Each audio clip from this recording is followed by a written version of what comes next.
Good morning, everyone. T-Speaker 222 XRP Future Millionaire with the side bet on XM and Future Digibite OG. So, guys, I know you've seen Lachey's comment. Take that with a grain of salt as well, because that's best case scenario if everything continues to build upwards. You guys need to remember, though, we're making lower highs every day. That's bearish. We're on a bearish continuation pattern. That in itself is bearish.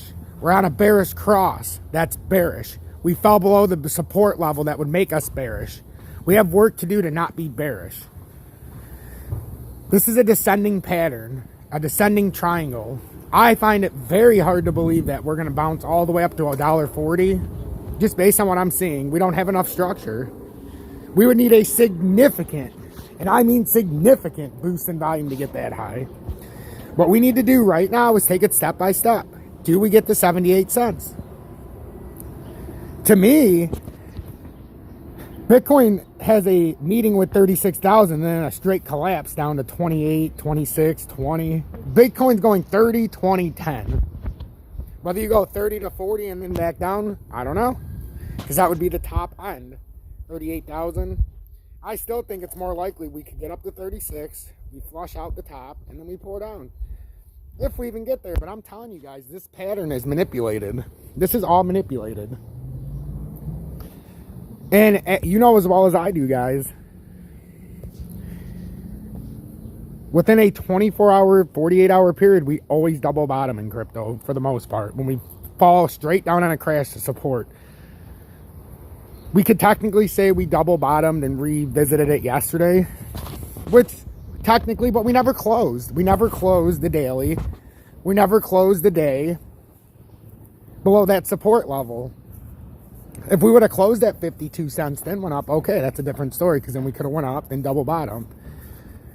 We did everything within a 4 to 6 hour period, and then we started pushing back up. To me, that's not a real double bottom.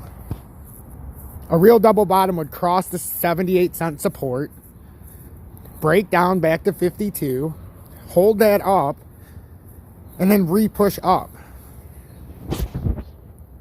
Right now, I mean, it's dangerous. Very dangerous. Watch my last video very carefully. But I'm just telling you, I'm playing devil's advocate now on Shay's comment, because someone's got to play devil's advocate, because someone's going to read that and be like, oh, this is what's going to happen. She even said it might. Read her words very carefully. And she also said a W that formed, it could come back down and retest. It might. Nobody knows for sure, guys. We don't know if there's going to be a manipulated pump up or if there's going to be a sudden crash down. All I know is Michael Saylor has $1.2 billion in Bitcoin, 100 and something thousand shares of Bitcoin. All I know is his price is around 27,000, his average. The closer we get to 27,000, this guy's on so much leverage. If you don't know who Michael Saylor is, go look him up. He's a douchebag. But he's basically selling common stocks of his shares, of his company.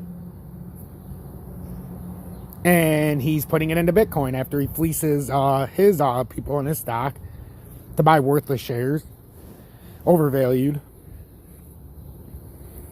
So once we get down to those levels, guys, expect a huge crash. I'm not seeing a big retrace up to that high. I just don't see it. Just my personal opinion. I don't see it. There's no way before Basel 3 this goes that high. It's not going to happen.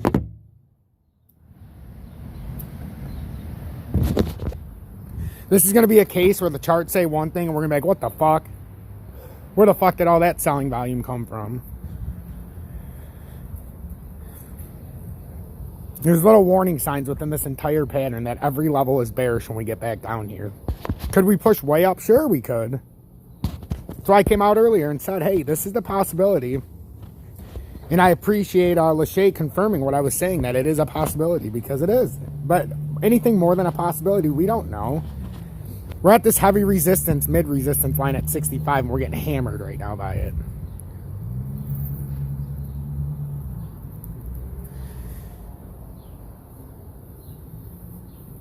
But if you're playing for a breakout, like Lachey said, and you're not in a position right now, this isn't a good time to get in. This is no man's land.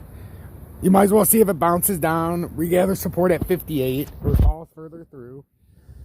Or if you get a confirmation it breaks up over 70 cents, well, there's 68 cents, like I said earlier.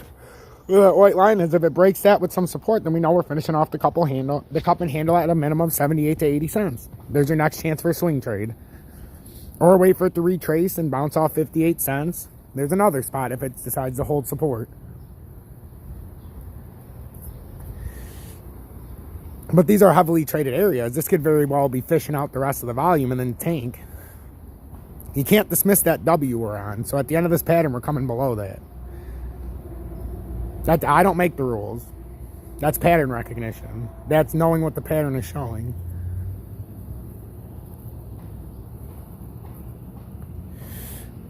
I wouldn't be surprised if this got rejected at the 65 line or 68 line and then just came right back down. Retest, add some more support before it went up and made a bigger move. But I also wouldn't be surprised if this fell flat on its face and crashed right through. After all, we're not really seeing that volume spike that we should be for a move like this. So T-Speak at 222, XRP Future Millionaire, the side bet on XLM and Future Digibyte OG. If you want to donate, links in the description. If you want to join Tom's Army, links in the description. We're at 198 members of Tom's Army. 2 more for a historical move into the 200 members of Tom Army range. So links in the description. If it's not working, you can't see the join button. It's because you're on the app. Go into your desktop browser and hit join. Who's going to be that lucky 199 and 200? I can't even believe we're almost at 200 subscribers, paid subscribers. So I got to go help Julie. She's about to go to therapy. So stay true, stay blessed. And remember, hashtag be better, do better.